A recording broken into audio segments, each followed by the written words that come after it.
Don't drink the booze.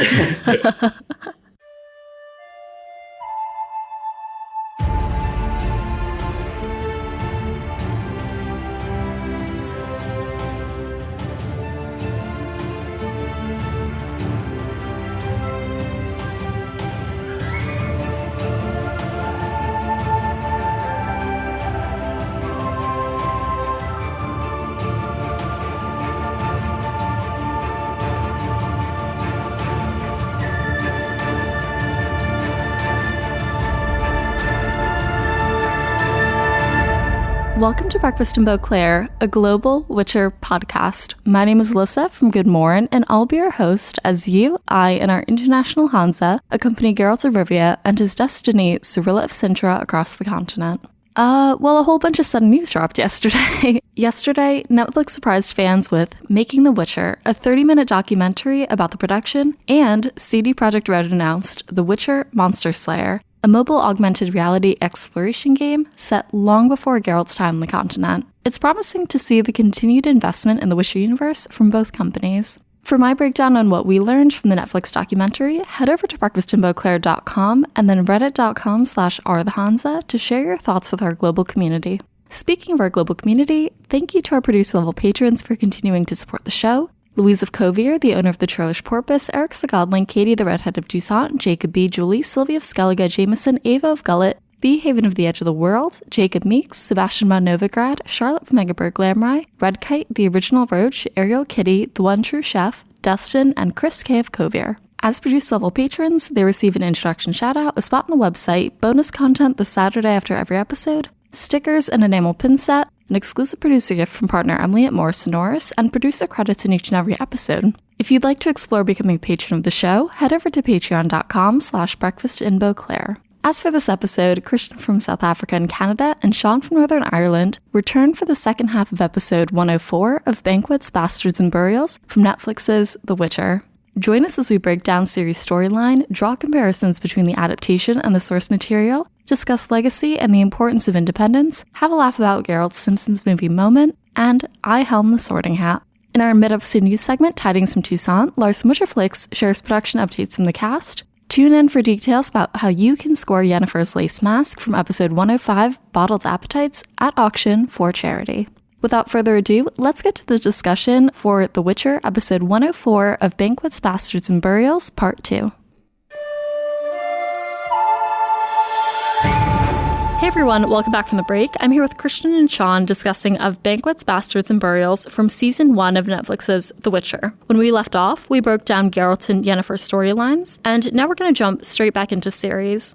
In our last storyline, we jump to the present day with Ciri and with Nilfgaard. In the opening scenes, Ciri and Dara find themselves in Brokelon Forest, the home of the Dryads. This is now a new environment. We saw Ciri escape Cintra in episode 1, and she's kind of been muddling around in a snowy forest for about 2 episodes. And we finally see her here in Brokelon, which contrasts the winter outside is incredibly lush and green. And yeah, definitely a very contrasted environment from where she just was. And obviously we see Ciri like kind of stumbling about at the start. She's just insanely confused, and she doesn't have Dara with her either at the very start when she's there. She's just insanely confused as to where she is. And then obviously all the Dryads confront Ciri, and she's probably increased her confusion more. So Yeah, no, it was just amazing because she just got like lured in, like almost like a siren call for sailors, not knowing what the hell's going on when she got there. And then everybody's like, how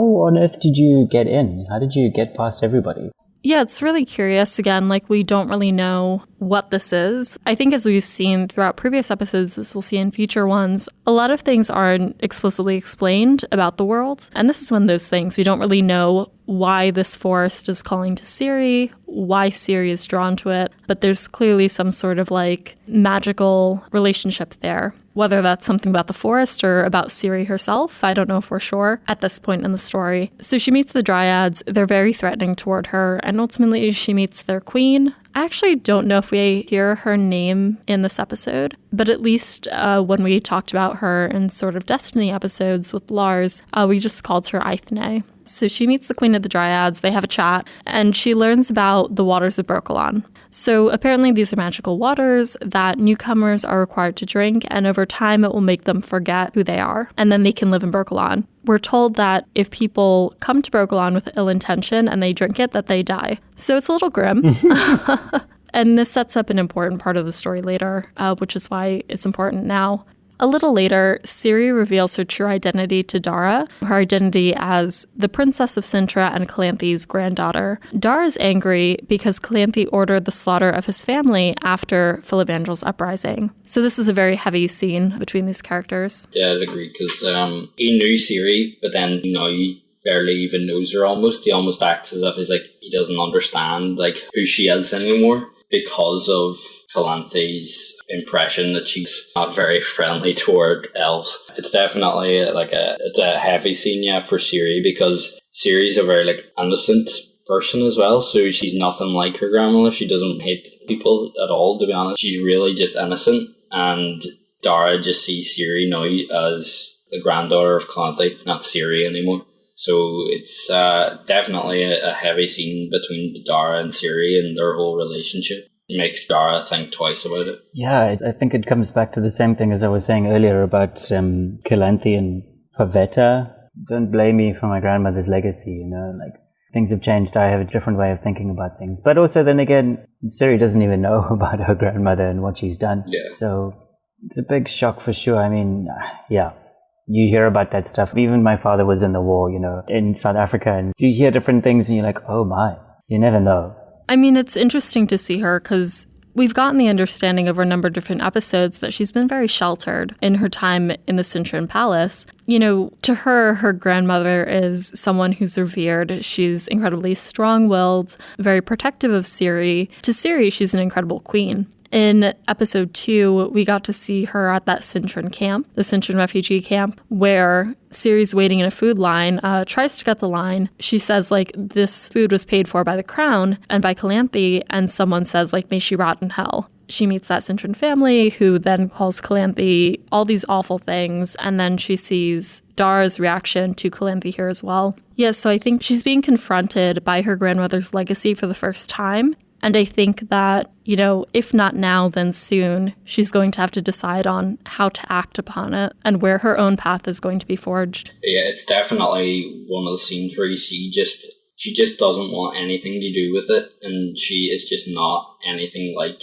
Calanthe. She still obviously loves her grandmother and still is sad by hearing about her passing and stuff, but now that she's finding out the serious things about her and the people's opinion of Calanthe, she's more and more seeing the flaws of her grandmother. Mm-hmm. Yeah, it's shocking. It's not a nice thing to hear when you look up to somebody and then you hear all these terrible things. Maybe in the back of her mind she did know and just chose not to see it that way, blissfully naive in a sense. Mm-hmm. But when you're confronted with that thing, especially with somebody that you care about, Dara and your grandmother, then it's like, oh man.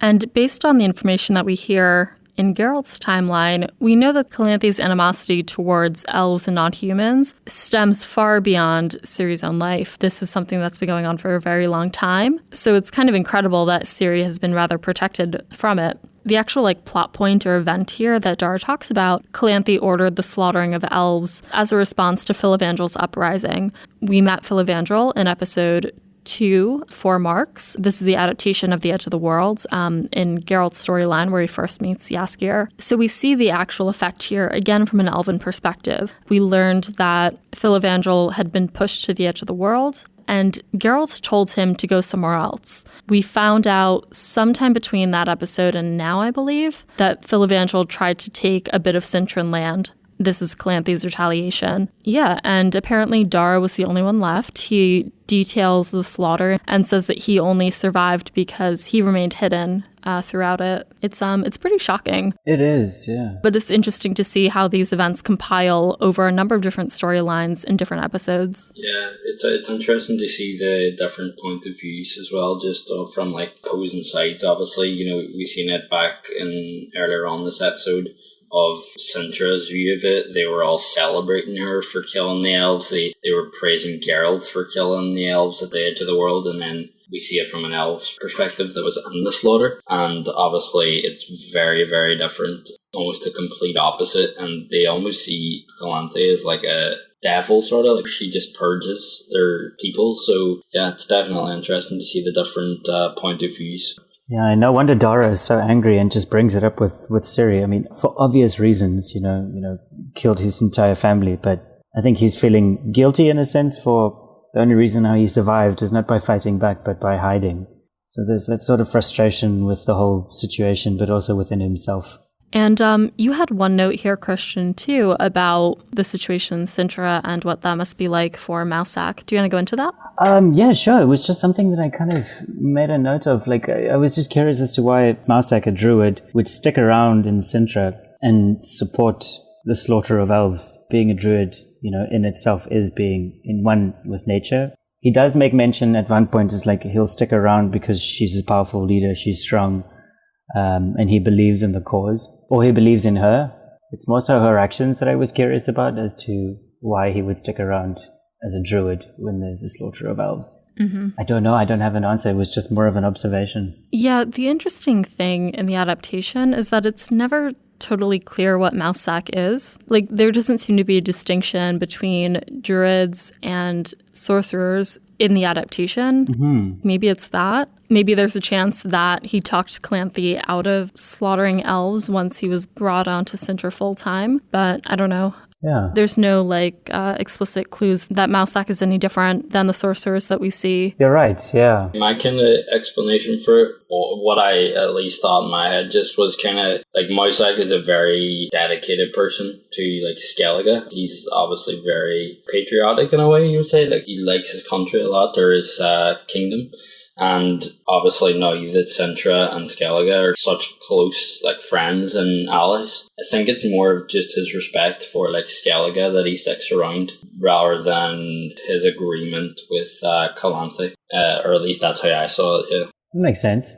I think it's also like Calanthe is quite boorish as well. So I don't like, obviously he's a trusted advisor to the queen. We know as much from episode 1 where she thanks him for his service. He thanks her for hers. Mm-hmm. So we know that they do have a lot of trust and respect for her. Whether or not that's enough to make her change her ethics and her approach to her kingdom, who knows? I think it leaves more questions. Yeah.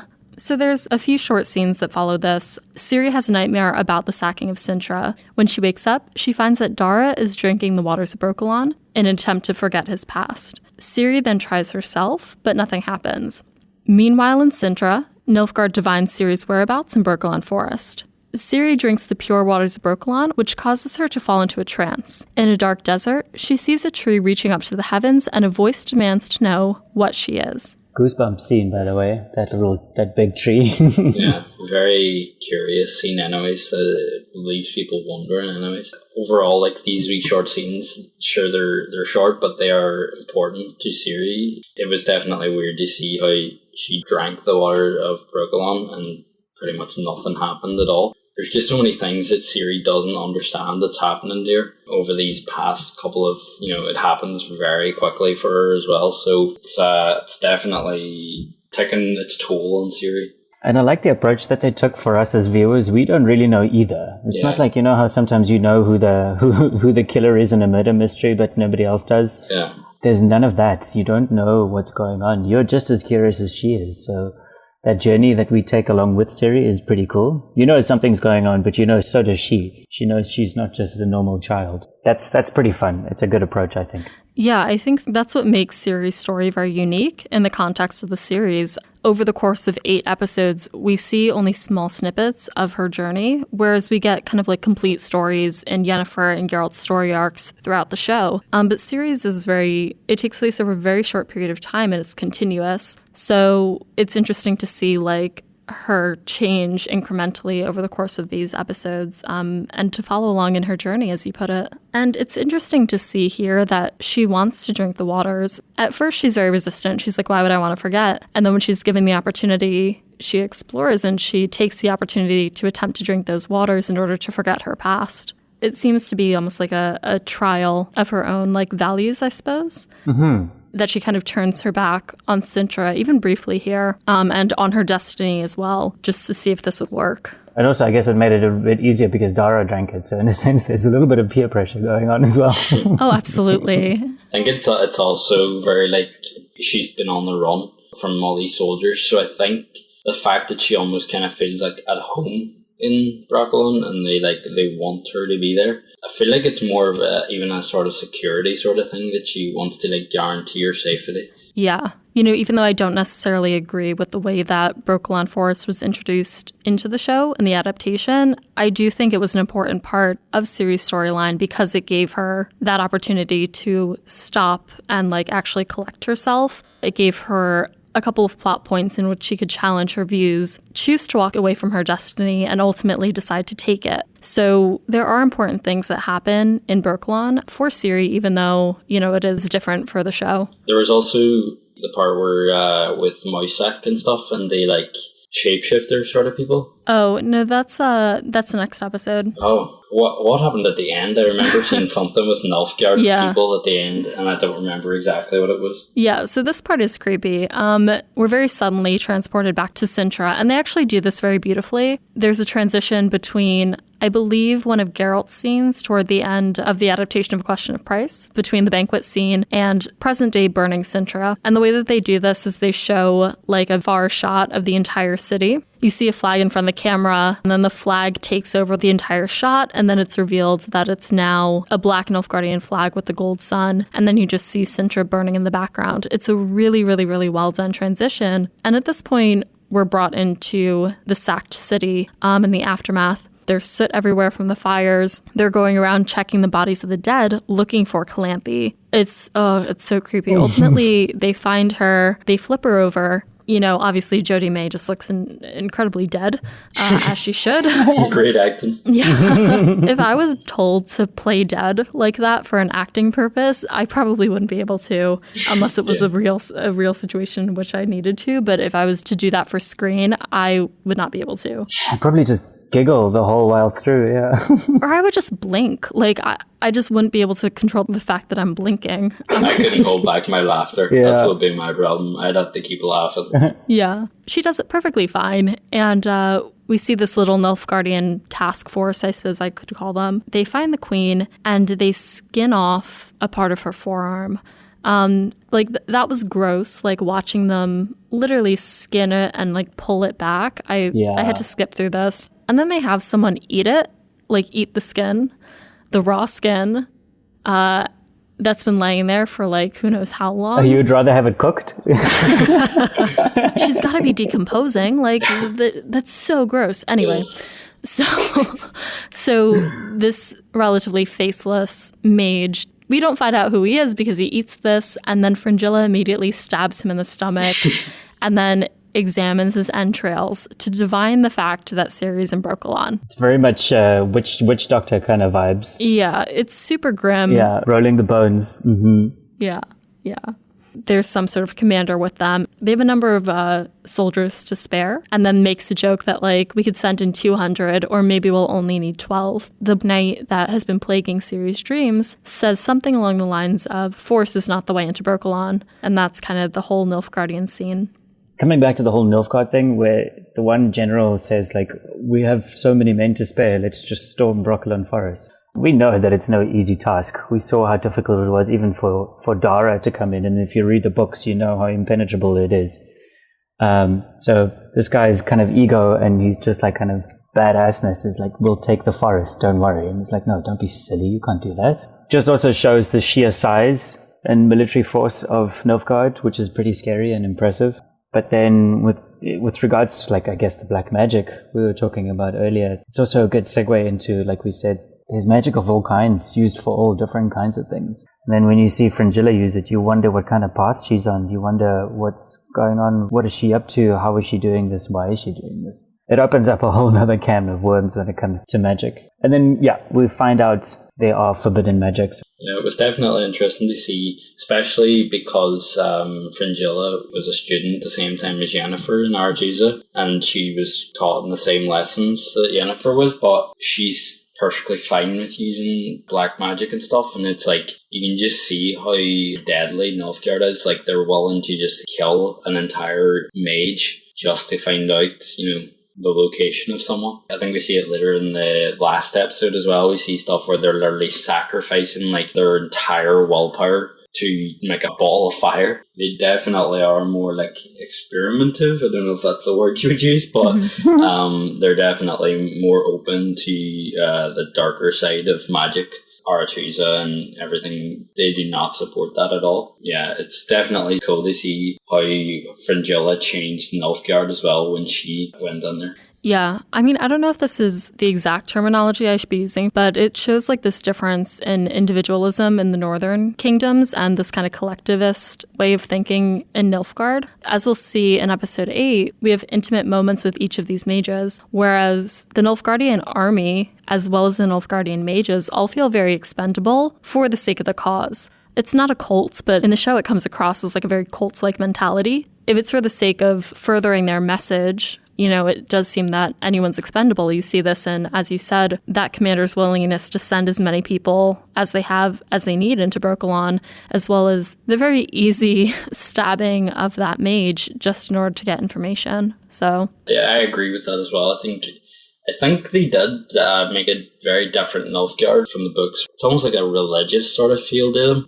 I think it was episode 7 or something, and like Geralt is trying to talk to one of the Nilfgaardian soldiers, and he's like, "Where did they take her?" Like Siri, and he just starts like reciting the words of like the prophecy and stuff. And it's like, they definitely seem like religious fanatics. So it's cool to see their take on it, like a different take on Nilfgaard, but it sure was different to me anyways from the ones I imagined from the books. Yeah, I think it's one of those break everybody down as individuals and build them up as a group. So yeah, it was pretty powerful. So we'll see how this plays out, particularly later in the season. But I think that ultimately, as Shaun said, we get a slightly different interpretation of Nilfgaard here, one that seems much more religious instead of, let's say, political or empirical. So we'll get to see that. Lots to look forward to, I think, in future episodes of the podcast as well as the show. So this last scene that we get, Ciri drinks the Waters of Brokelon, and we get this weird trance in which she talks to a tree. She's in the desert. Watching it the first time, I wasn't sure what that tree was. And then watching it again,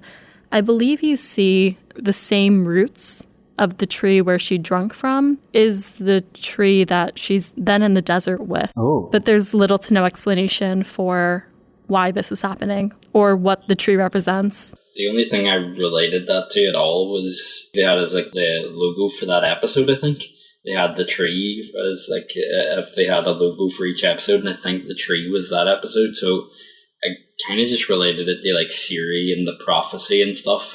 Yeah, this massive space tree and asking her what she is. And you're like, oh my. I mean, this tree seems like a magical force that's beyond comprehension, but it's asking Siri, what are you? And you realize, oh wow, okay, Siri must be really strong. Every time we see Siri, I think we have more questions than we do answers. And I don't think that episode 4 is an exception. So by the end of this, we don't really know what she is. We're equally as confused as this dream tree. We don't know why she's feeling such a strong connection to Brokelon, for example. We don't know where her powers come from. We don't really understand who the dryads are, what they want from her. So a lot of stacking questions by the end. But I think, as I said earlier, the opportunity for her to like question her path happens in this episode, and I think that is ultimately very important, as we'll see in the following ones. Yeah, just questions lead to more questions. I don't know if it's worth noting this. It's a question that I had, or a thought that came to mind, is that perhaps the dryads were trying to get Ciri on their side, as they normally do with people who make it into the forest, to kind of expand their dryad army. The more people, the better their chances of survival. And then sensing that Ciri is this special child who's just wandered into the forest unseen, unheard, I thought, this could be a very invaluable resource for our own survival. It's curious to see then that Ethne lets her go and says, fulfill your destiny. But yeah, I think I agree. It's like they're almost seeing her as like a power move. Like if they keep her, she's obviously very powerful from what they could tell. Just seeing your notes saying like they were acting a bit selfish almost, thinking how can we use her, how can we keep this girl for ourselves, really. And I think we even see a bit of hesitance when she does let her go. Like, she doesn't want to let her go, but she does, yeah. So I think you're right there. Just a thought. Yeah, I think it would have been nice to see more about the animosity between humans and dryads and to see their characterization fleshed out a little bit here, so it doesn't feel like these racial relations are exclusive to elves and humans, but that it really is like a larger issue that we see on the continent, and the dryad animosity. It's a really fascinating part of the story, and I would have loved to get to know the dryads a little bit more. Oh, me too. I was so looking forward to the dryads. I enjoyed every time they were mentioned in the books. So yeah, I was definitely looking forward to the dryads and just seeing a bit more of a wild side, a bit more of a, I don't know. They were slightly disappointing. I'm glad they were in there because it's a very integral part of the story. But I think the point came across, and it was a necessary endeavor, a necessary adventure for Cirilla and her destiny. Before we jump into our standout parts of the episode, we're going to hand it over to Lars from Witcherflix for recent news on the Netflix show. When we come back, Christiaan, Shaun, and I will continue our discussion of Banquets, Bastards, and Burials.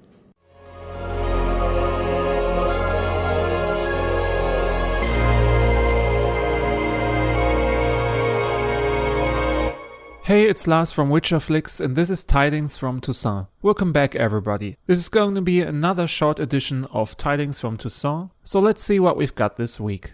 The filming for Season 2 has finally continued, and there's still a lot of secrecy surrounding the production. Only Henry Cavill posted a cool picture of himself in the makeup department. He wrote, "No bald cap this year. Just pounds of 2 types of medical tape and some glue. Removal is a joy.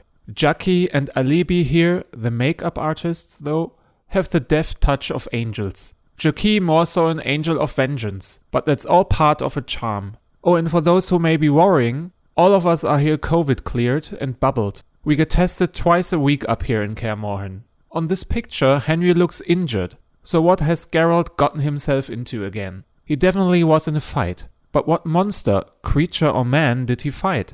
Let's see. Season 2 will adapt the first book in the Witcher main saga, called Blood of Elves. There are far less monster fights in the books than you think. We know that Season 2 will adapt the short story A Grain of Truth, where Geralt fights a Bruxa, a special type of intelligent vampire. Could this be Geralt after slaying a Bruxa? In Blood of Elves, Geralt also fights a nasty water monster called Aishna, when he is on a ferry to Oxenford. This might also be it.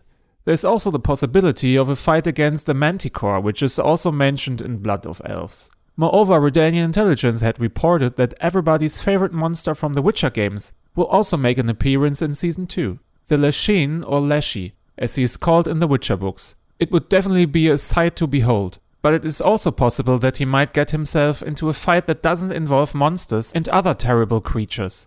Could Henry's photo depict Geralt after fighting Scoia'tael warriors? Or did they only film the scenes where he fights the Michelet brothers, a band of professional murderers in Oxenford? Unfortunately, your guess is as good as mine. In other social media related news, Eamon Farron, who plays the Nilfgaardian Vicovarian knight Cahir, half sarcastically, half honestly answered an interesting fan question. He was asked, "Are you Cahir yet?" Eamon answered, "Cahir is conflicted, charismatic, haunted and pure of heart. I've always been Cahir."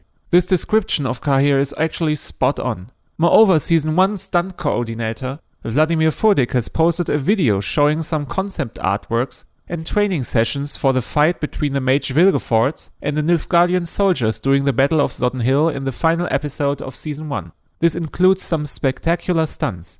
To see this video, visit breakfastinbeauclair.com or Vladimir Furdik on Instagram. His Insta handle is @VladimirFurdikOfficial. Last but not least, there is an interesting auction taking place at the moment. Yennefer's lace mask, worn by Anya Chalotra in the episode Bottled Appetites, the one with the gin, is currently on auction for charity. The proceeds of this auction will go to War Child's emergency coronavirus crowdfunder to support children whose lives have been torn apart by war. The auction ends on September 1st, so hurry up. This is your chance to actually feel like Yennefer, own something from the show, and do something good at the same time. You can find a link to the auction on charitystars.com or again on breakfastinbeauclair.com. Anyway guys, that's it for me for today. I hope you all stay safe and well. We talk again in the next episode of Breakfast in Beauclair. Until then, thanks again for listening and good luck on the path.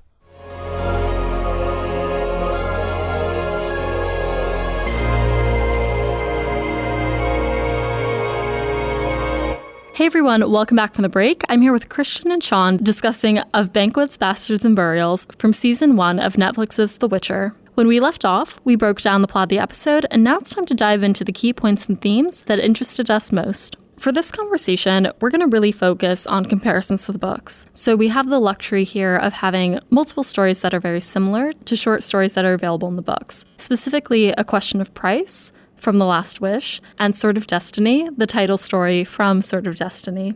So there's a lot here. If any of you guys listen to the bonus content from episode 1, you'll know that Cyprian went on a very long rant about how Calanthe was, for example, in this episode. And so there are a couple of key differences in the adaptation of A Question of Price. For the most part, a lot of the broad plot points are very much the same. Some of the differences are, I think, how proactive and how reactive some of the characters are. Those aspects changed. The information that each character knows at what time is a little different between the books and the show. Geralt's relationship with the Law of Surprise is a little different in the show as well. And the characterization of Pavetta, I think, is something that changed too. Yeah, the whole thing about Calanthe, like, although they still made her, strong and intelligent character as well, it's almost like they even belittled her more from the books, because obviously she has the really great plan, obviously, in the books, that she turns the clocks back. She convinces Dooney to think that it's actually past midnight when it's not. I think that, going from a really intriguing plan such as that, and like Calanthe knowing everything and planning it out beforehand. Yeah, having Geralt's swords. Yeah. Having Geralt's swords stashed behind her own throne chair. Yeah. Yeah, so let's see. So in A Question of Price, some of the broad plot points are that, yes, Geralt wasn't in this story, so the catalyst is much different. Calanthe is commissioning Geralt specifically to come attend this banquet. So Geralt attends this banquet on his own as Ravix, the Lord of Forhorn. He sits next to Calanthe the whole time. They get into these very interesting conversations. We saw an interpretation of that in the show, which I think was done quite well. And then Pavetta's brought into the banquet rather than Calanthe entering mid-scene as we see in the series. So Pavetta's brought in, the banquet kind of continues, the suitors are there, Pavetta's there, and this hedgehog man enters. So again, the broad strokes are still pretty much the same. Urchian tells his story, also noting that he cannot remove his helmet before midnight. This is still the same in the series, but it's a little different in the books in that nobody takes it off too early. Instead, Calanthe turns to a page and, as we find out, tells them to ring the bell early so people think it's midnight, so Urchian takes off his helmet. He's revealed to have the face of a hedgehog. The scene continues, hell breaks loose, Pavetta loses control. It kind of keeps going from there. Eventually, the clock strikes midnight and Dooney turns back. So this is before that marriage happens. He's transformed back into a human. There's a private conversation between iced Calanthe, Dooney, Pavetta, and Geralt and Mousesack. I feel like I'm telling this in a very circular way. They've been talking about the Law of Surprise this whole time. I have a feeling that Geralt and Mousesack already knew that Pavetta was pregnant, and when Dooney then offered something to Geralt, Geralt is the one who invoked the Law of Surprise, but particularly intentionally. So I think he knew that Pavetta was pregnant before he asked. That's kind of the broad strokes of A Question of Price. I think we all can agree that a lot of it was due to time reasons and cut for obviously TV reasons and stuff like that, but even if they had to push it 1 or 2 more episodes and made them a bit longer, I feel like it would have helped, and it would have eased a lot of book readers as well. And I think it is very important when making an adaptation to honour the source material. And I'm not saying they did a bad job or anything. I think they still did it rightfully so, and the other people still understand the story, and that's obviously the main goal of it. It's not a really bad change or anything, but I just think, in my opinion, I would have kept sort of the same storyline as the books and wouldn't have changed it as much as the show did. I loved the actual book itself in terms of the her sneaky ways around it. She knew this was coming and nobody did really. Geralt had his suspicions. Later on you learn that he did, but he can't prove anything. He just doesn't want to be a part of it. This back and forth bickering between them about their views and their morals. They did a good job because the urgency of everything just took precedent, and then you kind of realized, okay, this is important, I'm paying attention, and somehow your brain just puts two and two together, and the story makes sense for those who did not read the books.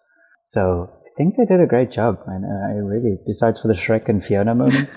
Yeah, which is also a little apt considering that Ciri presents herself as Fiona throughout the series. Oh, yes, you're right. Yeah, I think when it comes to, if we focus on Calanthe specifically, I think that Jodie May, with what she was working with, did a fantastic job bringing her to screen. I do like the way that she interpreted Calanthe, considering what she was given in terms of her storyline. Yeah. I think a lot of her characterization on the show was very much focused on her stubbornness, on her charisma. Yeah, she was quite brash. Yeah. So she had a lot of gusto, I think. Mm-hmm. And it's interesting in the books because that stubbornness and her forwardness as a queen, the hardness that she's developed, is contrasted with the fact that she's very smart. Like, she does a lot of these things preemptively, and she's very cunning. Calanthe would be a Slytherin, I'm fairly certain. One of the cool Slytherins, but like a Slytherin nonetheless. Yeah, I think that's the comparison I would make. Book Calanthe is a Slytherin, and show Calanthe is a Gryffindor, I would say. Well put. Very well put. I think that having those additional facets of her character, I think would have made her more interesting. She's very reactive in the show. She sticks very clearly to her own moral compass, which I think is a good characteristic.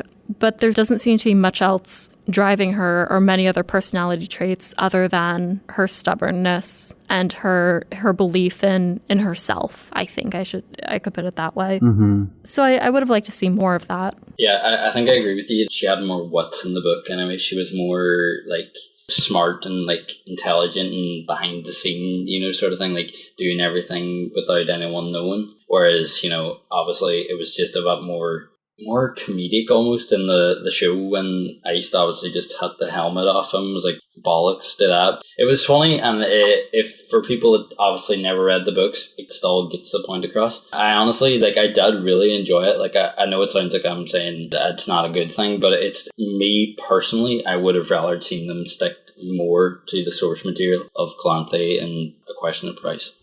I'm trying to remember what I meant when I wrote Geralt's relationship to the Law of Surprise 4 months ago.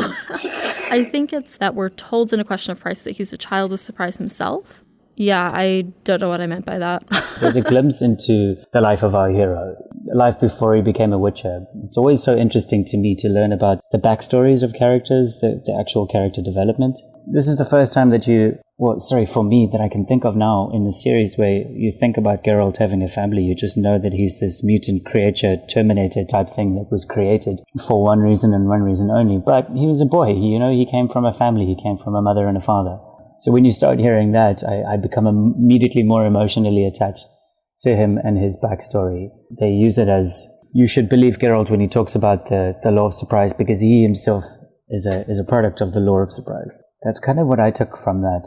Yeah, that's what they ultimately end up using. There's another character that we get in the books that's not necessarily in the show.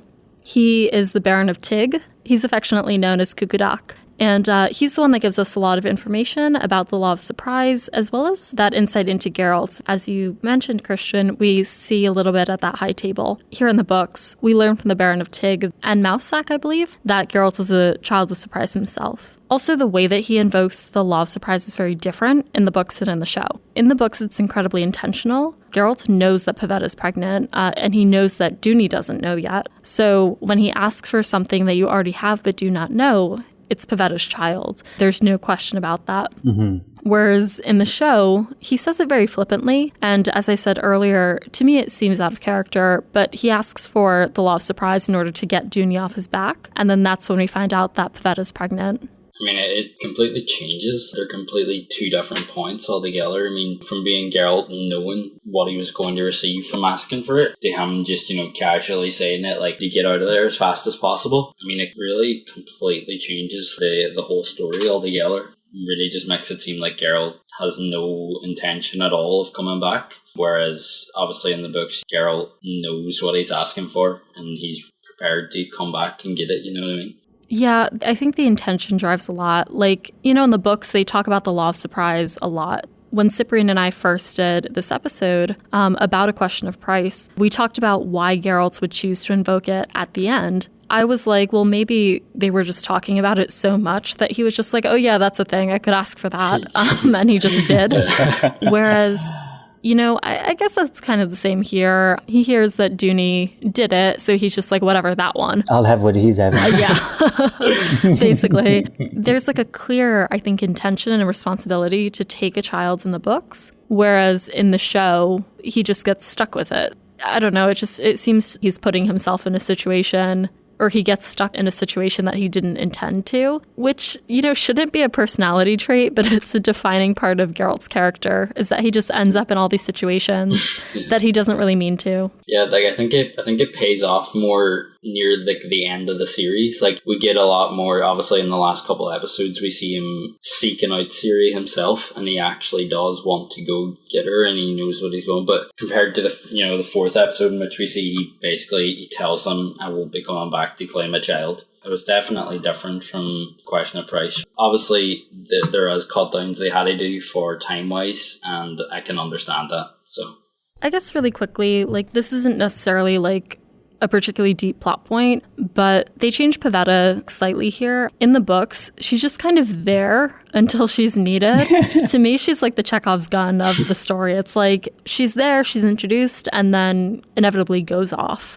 In the series, she's much more vocal. It pairs very nicely with the kind of queen that Calanthe is on the show. She spars her mother verbally. She's very clear about her intentions and what she wants. Yeah, I'm trying to rake my brain about like what happened in the story with Pavetta, but I can't, and that's obviously because she didn't feature that much besides for, you know, the main thing. Yeah, I think that was one of the actual stronger points of the show, was that they actually give Pavetta more of a character and more of a personality and stuff. And in the book, she's almost just like a plot tool.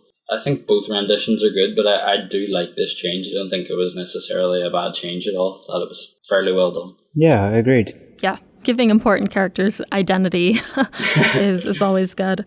So the second short story represented in this episode is Sword of Destiny. This is the title story from the compilation of the same name, and the second to last story in it as well. And this is very, very different. This is not a direct adaptation at all for what happens in the books, ultimately, as we'll see. But in the books, Geralt goes into Brokelon Forest seeking the Dryad Queen Eithne in order to create some sort of peace treaty between an outside king and Eithne, the Queen of Brokelon. On the way, he meets Ciri, doesn't know it's Ciri, and then when they get to the center of Brokelon, the Dryads claim Ciri and try to turn her into one of them, using the Waters of Brokelon. The waters don't work on her. This is the same in the books. And she tells Eithne that she wants to go with Geralt. Geralt takes Ciri out of the forest, where they're attacked by some brigands, and the Dryads save them, as well as Mousesack. At the end of it, Mousesack offers to give Ciri to Geralt, and Geralt refuses and leaves. So that's like the very brief TLDR of Sword of Destiny. So we don't see that, ultimately, at all. In the Netflix series, Geralt is never in Brokelon. But here we do see Ciri entering Brokelon. There's some sort of kind of palpable magic to the forest. We do see the Dryads, who in the Netflix show have spears as opposed to the traditional bows and arrows from the books. So, yeah. Yeah, to me, anyways, that was like one of the biggest points that I was waiting to see as well, was Geralt and Ciri meeting in Brokelon. The first moment they meet each other, you know, and they're bound by destiny, so they are, and it was a very important scene. And I agree. I still think that it was definitely a needed point that Ciri had to go to Brokelon. She learned a lot of stuff still in the show, but it was definitely an important moment in the books where it was the first time Geralt and Ciri met with each other, and he denied her, but then ends up with her again because of destiny and stuff. I think that should have been kept in the show. I think it could have been almost swapped out for some of the other things we did get, you know what I mean? Like, I think some of the other stuff that we didn't need in it could have been cut out to show that scene with Geralt and Ciri, but I don't think it was necessarily bad. I just felt that they showed a very underrated version of like Brokelon in the show in comparison to the book version. I was just kind of thinking, by the way, a really good Too long did not read. Explanation there. Great summary, Alyssa. Oh, thanks. Hopefully I did better on that one than I did with a question of price. It takes a practice round. What struck me is when you said where he denies taking Ciri when Mousehike offers her. That was denial number 1 of 3 or 2 of 3 or something like that. Yeah. I think what they did well in comparison in the series was there was only one denial, but the urgency was there. With their meeting, it was magical. His whole endeavor to try and find her, having only denied her once, as opposed to the books where he denied her 3 times. I think they did that well. That was just a thought that came to mind. With regards to, I guess, the Dryads, yeah, as we kept mentioning, it was an important scene. It was an important endeavor in her adventure. But yeah, totally different.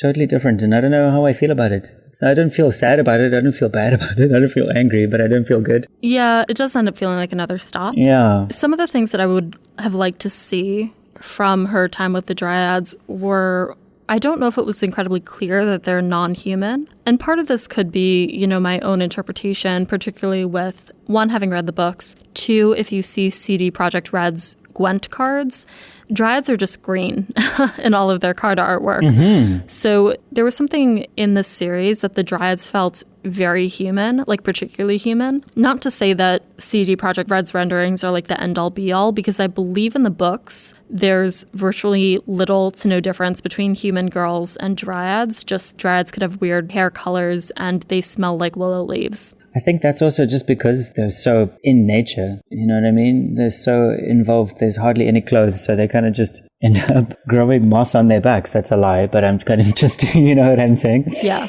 I would have liked to see the non-human aspect of them played up a little more. I think that would have rounded out the variety of people and tribes that are on the continent. Obviously, the story is very human-centric. It's focused on the Witcher, the sorceress, and a princess. But I think it would round out the lore of the worlds a little bit better.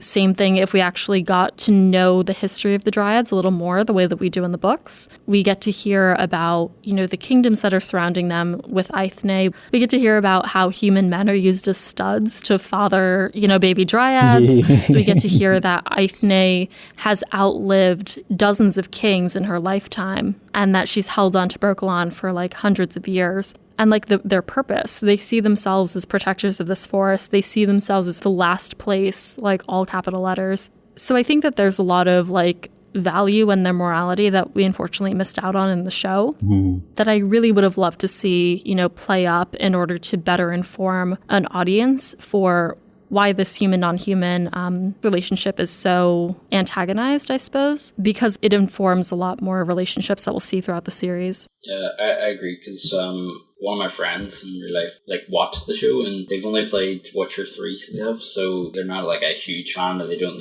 read into anything. And he loved the show and thought it was great, but he constantly told me that he hadn't a clue what was going on pretty much in all of the Brokelon scenes. He understood some of it, but he didn't understand who they were or why it was so important, which is it should have been more explained rather than trying to just kind of get it on there for the sake of having Brokelon in the show, Yeah, it just felt like another pit stop for the adventure. Yeah. I mean, in terms of changes from story, they're totally different. So I don't know if there is an apt comparison to be made. But I think, the most important comparison is really in how the story of the Dryads and the Dryads themselves were adapted.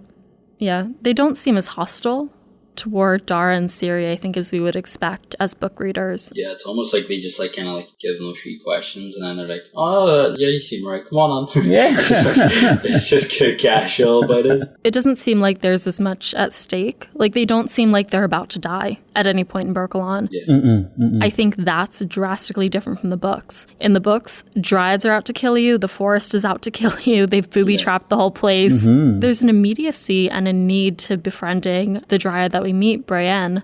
And we just don't get that here. So I would have liked to see, as I said, a little bit more of their animosity and of their plight. Because even as Geralt enters the forest in the book, he's surprised by how many elves or dryads he didn't see, even with his hearing and sight. These guys were just casual.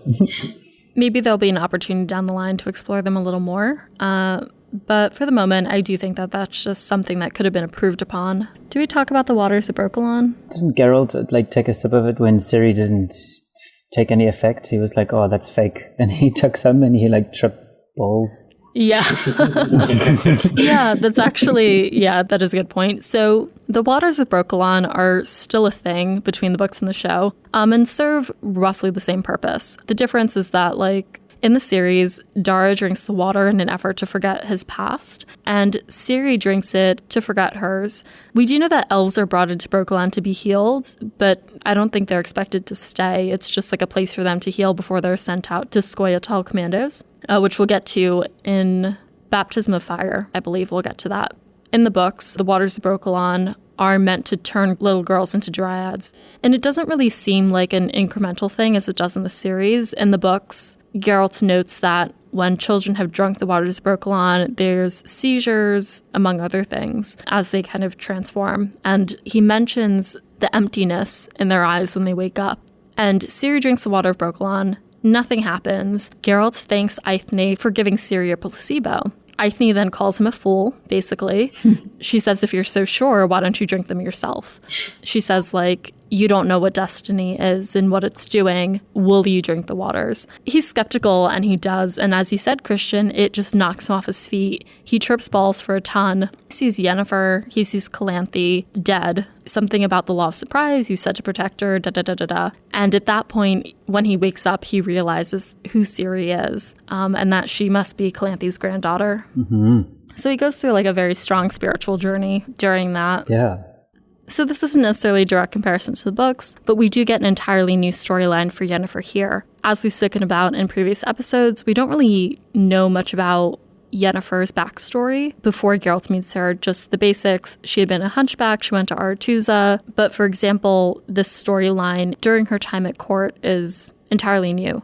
In light of that, how do you think Yennefer's new story, which is original to the show, further develop her character for this audience? I think it does pretty much, like, as I was talking about earlier on about the Pavetta thing as well. I mean, Ciri, Geralt, and Yennefer are essentially the three main characters of The Witcher, so I guess to get a better bond to the main characters, you want to know more about them. I think showing that in more detail than the books described, I think it helped it a lot, and especially Anya's performance as well. It only increased it even more. Like, I genuinely thought she did a great job as Yennefer. Mm-hmm. I thought she was very impressive at doing the just sorceress. She's very opinionated, and she does everything for herself. The whole showing the backstory and, like, letting us see it in detail definitely helped a lot more, and I think it was a good change, to be honest. I liked how they expanded more on Yennefer's character and let the viewers connect more with her, same way they do with Geralt and Ciri. Totally agreed, Shaun. Well put. Yeah, because for those of us who didn't read the books, but are still interested, it paints a really, really good picture about who she is, where she's coming from, just her whole character development. Yeah, and this does end up being our last episode with Yennefer before she meets Geralt of Rivia. It's interesting to see where she's been and then ultimately where she's going to go in the next 4 episodes. It's cool to see as well how from every episode it shows how much Yennefer progresses and how much her opinions of everything change, literally episode to episode. So it's definitely great to see that, I think, anyways. It's good character development for Yennefer. Mm-hmm. They've managed to portray Yennefer's animosity towards her ex-school colleagues and to Saya just because of, how tricked she felt. And they managed to do that really well, whereas in the books it was told through various little short stories.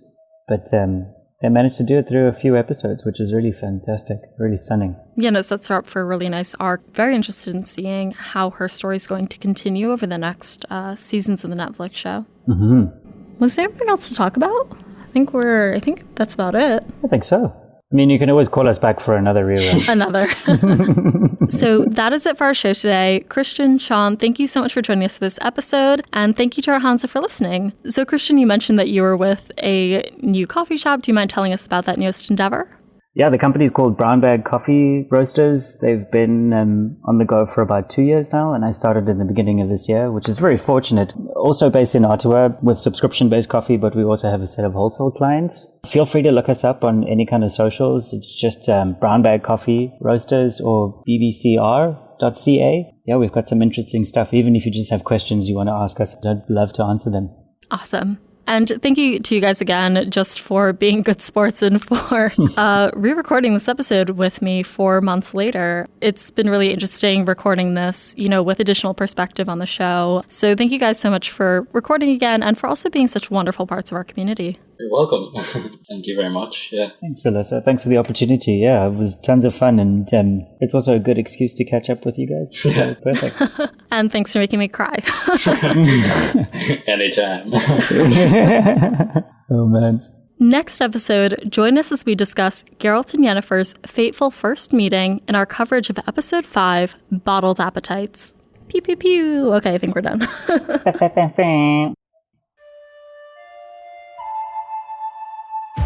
Thanks for joining us at the Breakfast Table. For show notes, transcripts of each episode, and complete list of our social platforms and listening services, head over to breakfastandbeauclair.com. Breakfast and Beauclair is created by Alyssa from GoodMorhen and it's hosted by Alyssa with the Tidings from Tucson, news segment by Lois Mitchellflix. The show is edited by Alyssa with the Breakfast and Beauclair theme by Mojo Filter Media and the Tidings from Tucson theme by Bettina Campomanes. Breakfast and Beauclair is produced by Alyssa in New York City with Louise of Covier, the owner of the Trailer's Porpoise, Eric Sagodling, Katie the Redhead of Tucson, Jacob B, Julie, Sylvia Skellige, Jameson, Ava of Gullet, B Haven of the Edge of the World, Jacob Meeks, Sebastian von Novigrad, Charlotte Megaberg Glamrai, Red Kite, the Original Roach, Ariel Kitty, the One True Chef, Dustin, and Chris K of Covier. Special thanks to Christiaan and Shaun for joining us for this episode and our international Hanza for their support.